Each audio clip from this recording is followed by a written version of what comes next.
there's been a surge of Australian adults diagnosed with ADHD. Four Corners guest reporter Dr. Norman Swan has been drilling down into the data, uncovering some of the details.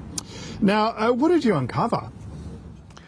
Well, there is no register of people with diagnoses of ADHD in Australia, particularly adults. And so what we've done with the Medicines Intelligence Research Programme at the University of New South Wales is created a map of individuals who filled at least one prescription in any given year for an ADHD medication. And then we've mapped that on by geographic area across Australia. And what we've shown for the first time in adults with ADHD or an ADHD presumed diagnosis is enormous variation in the country, where you've got parts of the country, particularly southwest Sydney, for example, which is Fairfield, has the second lowest rate of ADHD prescribing in Australia, where up to 90% of people who have got ADHD are being undiagnosed and untreated. And if you go to the other end of the scale, the hottest hotspot in Australia is actually Fremantle. Western Australia is a high prescribing state.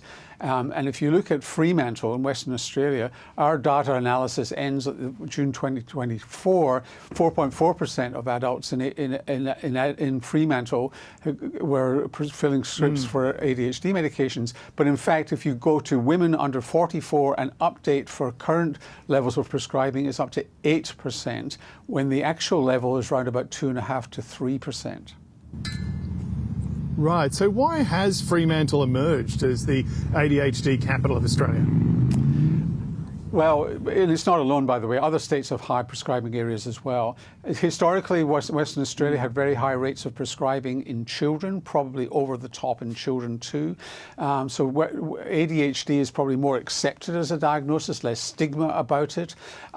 There are concerns that when you go up to that level of maybe 8%, when the actual level is 2.5 to 3, some people are being diagnosed with ADHD who have something else, and that's important. It's not that they've got nothing going on with them, it's just that they may have something else which could be more effectively treated. And then when you go to other parts of the country, it's interesting, it should be in many ways people in the wealthiest suburbs who have higher rates of diagnosis. So for those of you who know Melbourne, you'd expect the southeastern suburbs of Melbourne to have it. If you know Perth, you'd expect that it's the western suburbs. If you know Sydney, you'd expect the eastern suburbs and northern suburbs. Not so. Sydney, it's Marrickville in the inner west. In Melbourne, it's Brunswick, Coburg. And in Western Australia, it's Fremantle, not the wealthiest suburbs. So there's something else going on socially. These are suburbs where the people are younger, better educated. They do have money. It costs you maybe $2,000 or $3,000 to get a diagnosis and be treated for ADHD in Australia. Public services don't do it. So you do need to have money. But there's obviously something going on in these neighbourhoods which are increasing the rate of diagnosis.